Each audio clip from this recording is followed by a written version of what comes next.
Alexander Dugin, la cuarta teoría política. Capítulo 3. Crítica a los procesos monotónicos. Dugin comienza este capítulo abordando la concepción del progreso en historiografía liberal.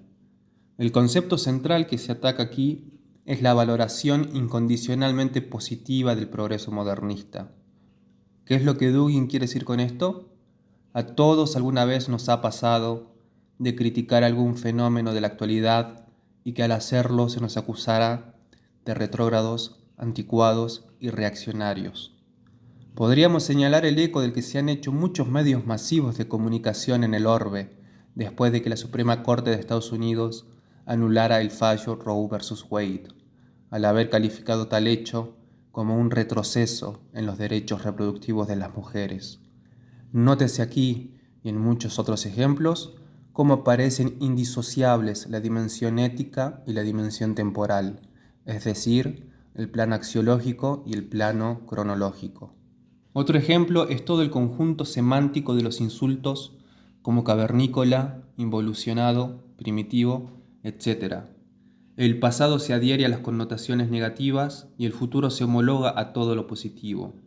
Incluso cuando se hablare de un estadio histórico anterior que reflejaría mejor la ética y moral liberal que un presente correspondiendo al mismo lugar o paradigma.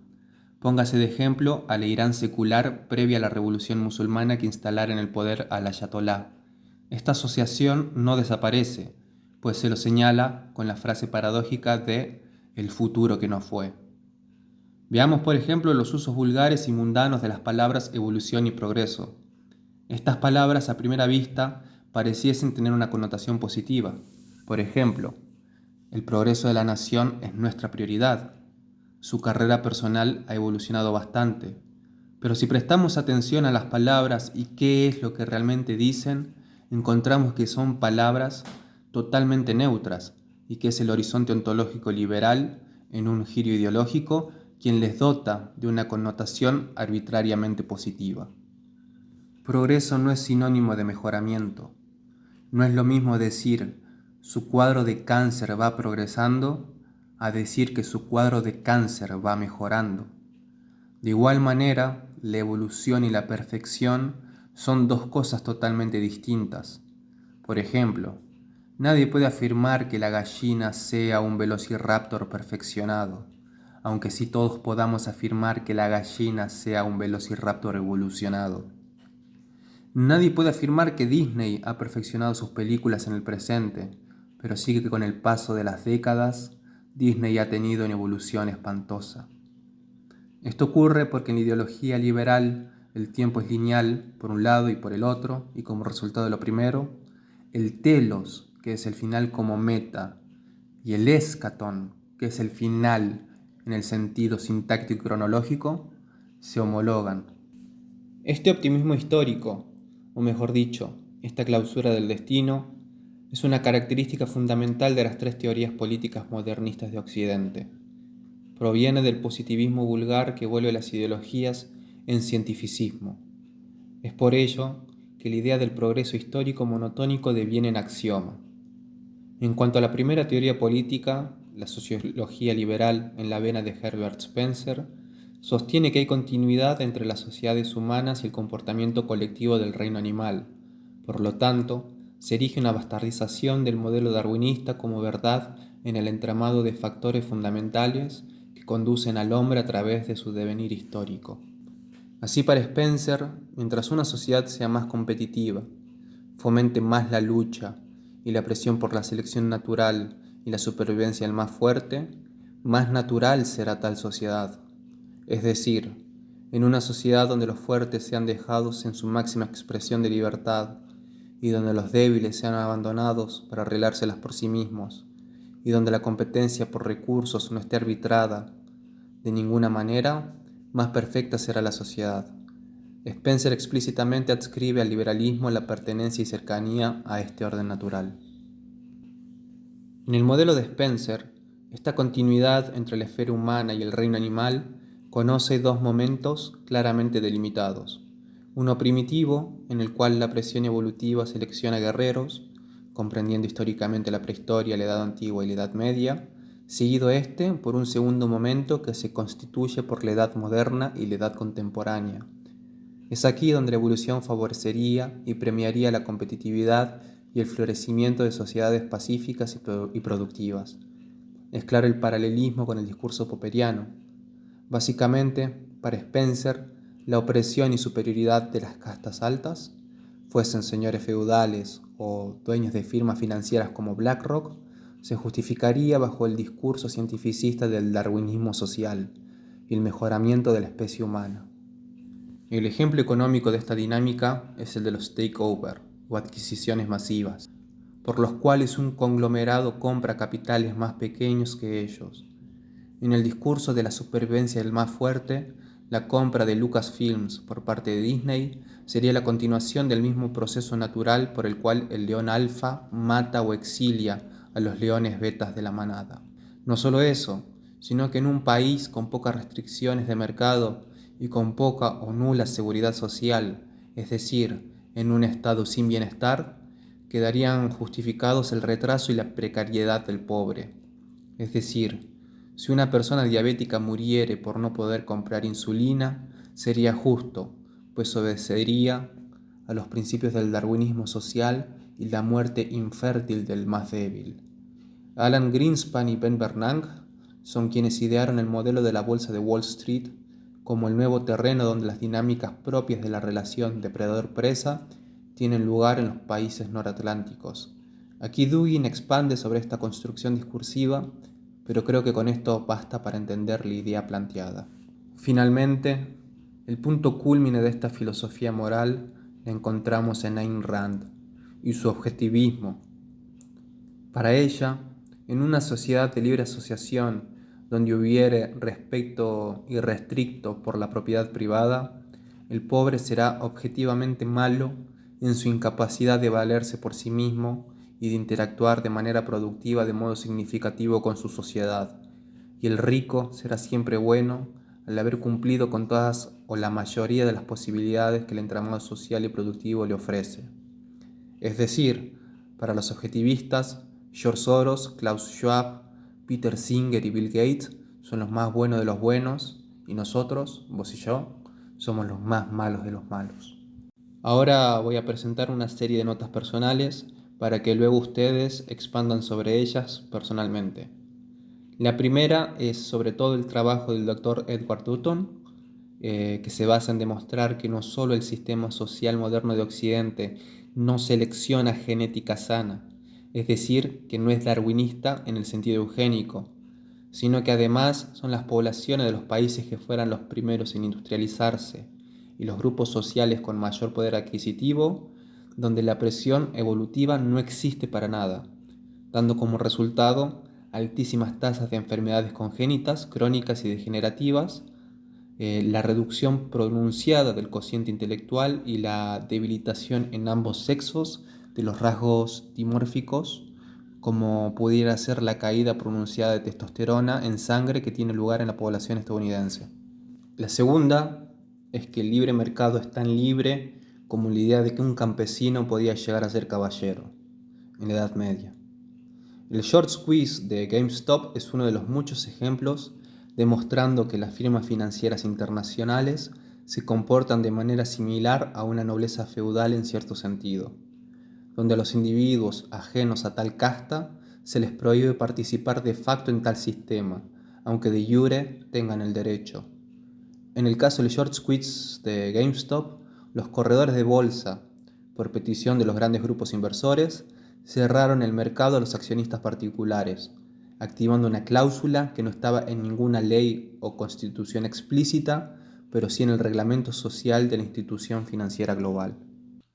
Y tercera y última nota, es que todos alguna vez escuchamos decir que la diferencia entre los salarios de los españoles y de los alemanes se debe a la ética laboral de unos y de otros. Esto ignora una serie de entramados de naturaleza económica, financiera e histórica, al mismo tiempo que ignora cómo países se empobrecieron y redujeron su capacidad productiva y calidad de vida al volverse liberales, como son los casos de Rusia, Islandia y Argentina. Dugin luego prosigue a criticar la teleología marxista, de la cual no voy a decir palabra porque ya la conocemos bien, pero básicamente justificar todo el proceso histórico modernista y liberal, pues es el curso material y científico de la historia, que inevitablemente llevará al comunismo internacional y a la dictadura del proletariado.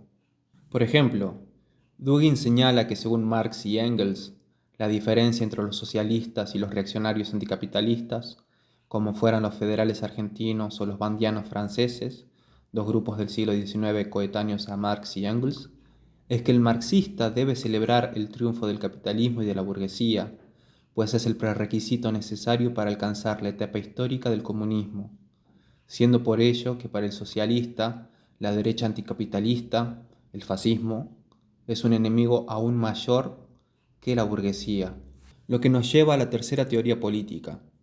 En su modelo, la superioridad del modernismo se halla en ser la antesala a la superación definitiva de la espiritualidad del pasado. Recuérdese la frase de Nietzsche: el hombre es un puente entre el animal y el superhombre. Es decir, Nietzsche coloca al individuo del futuro antimetafísico al respecto del hombre presente y metafísico en una relación equivalente al que todos los seres humanos que existen y existieron tienen con los animales. Dicho de otro modo, dota cualitativamente al hombre histórico un estatuto subhumano, Untermensch en alemán, en relación al superhombre o Übermensch.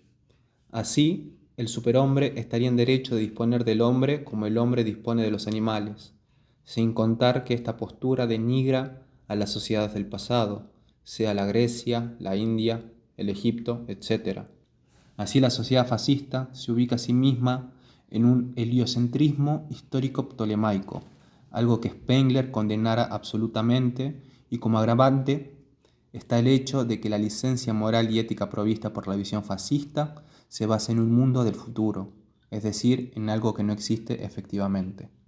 Dugin resume la concepción moderna del proceso monotónico del tiempo en 3 puntos en común a las 3 teorías políticas. El primero es la linearidad, es decir, considerar que el tiempo es una calle de una sola mano. El segundo punto es la unidimensionalidad. El tercer punto es tener una actitud incondicionalmente positiva para con el futuro. Dugin afirma que esta concepción monotónica está ausente en muchas culturas grandes del pasado y en muchas culturas periféricas de la actualidad. Cita el trabajo del sociólogo Marcel Mauss y su observación de que en muchas culturas históricas el exceso material era anatema, como la de las tribus nativas de Canadá y el norte central de Estados Unidos, que quemaban ritualmente el exceso de cosecha y pertenencias llegada cada primavera, o la propia prohibición de la usura en la Europa cristiana medieval, entre muchos otros ejemplos. Aquí él prosigue a citar el trabajo de muchos sociólogos e historiadores como Toynbee y nuestro querido Spengler, pero la idea es que la concepción acumulativa de la historia como la suma de un progreso lineal y de una materia homogénea es solo una de muchas posibilidades. Lo importante de esta sección de cierre es entender que quienes se justifiquen políticamente bajo el escudo del progreso ignoran que los pueblos transitan un compuesto heterogéneo y heteróclito de progreso, decadencia e inmutabilidad simultáneas en su devenir histórico. El progreso absoluto y omnipresente no existe.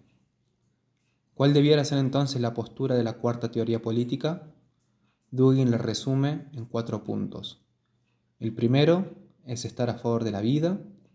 El segundo, la adaptación solo ante aquello que ponga en peligro la continuidad de la comunidad.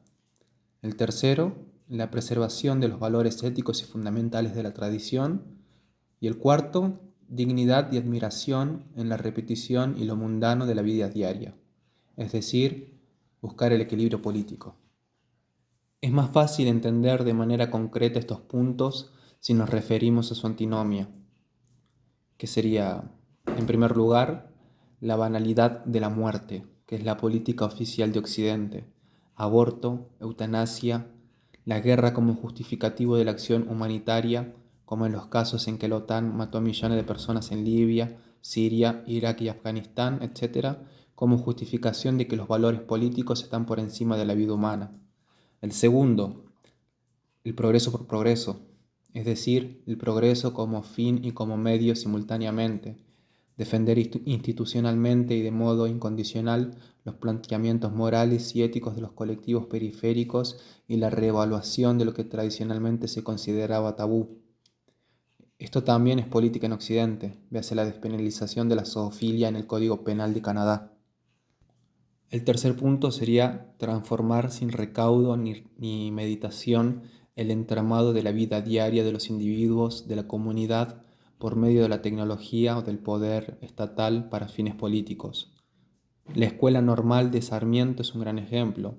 Otro es la penalización en países como Suecia contra los padres que no permitan el tratamiento hormonal o las cirugías plásticas de sus hijos que se consideran transgénero. Y el cuarto punto sería el desequilibrio, que es estigmatizar la vida del individuo que se dirige hacia sí misma, para así cultivar y fomentar la idea de que la vida común no es importante o no tan importante como ser partícipe de una gran misión histórica, incentivando a que el individuo cambie su moral y la priorización del aspecto personal, sacrificando esas dos cosas para que entonces él ceda terreno a los poderes institucionales en detrimento de la privacidad y de la libertad. Las leyes de bandera roja en Estados Unidos son un gran ejemplo. Dugin finaliza este capítulo con la siguiente cita a Müller, Vandenbroek, que es: la eternidad está del lado del conservador.